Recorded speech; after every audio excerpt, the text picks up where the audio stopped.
Hozir 20 ming so'mga nima beryapti? Deyarli ko'zga ko'rinadigan hech narsa. Endi sizga aytadigan taklifimni eshiting. Kvadrati shunchadanga to'g'ri keladigan joyni ijaraga olib ishlatishingiz mumkin.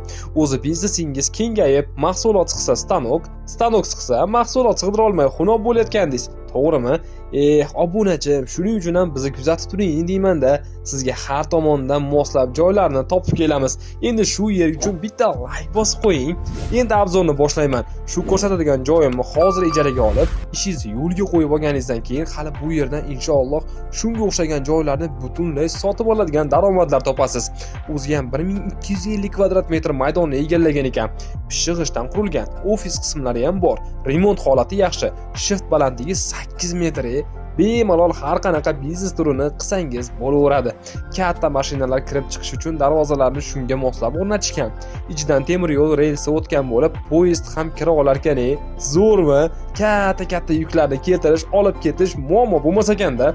Hozircha bu yer kattalik qiladi menga desangiz, yana bitta binolarni bitkazish jarayoni ketyapti.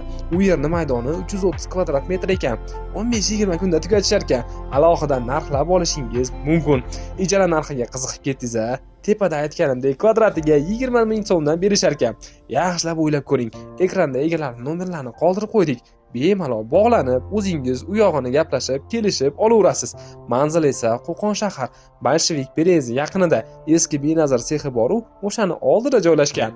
Biznes uchun joy qidirib yurgan, lekin katta joy sotib olishga imkon qila olmayotgan tanishlarga videoni jo'natib qo'ying. Ijaraga variant chiqqanini bilib, tezda ish boshlab olsa, ajabmas.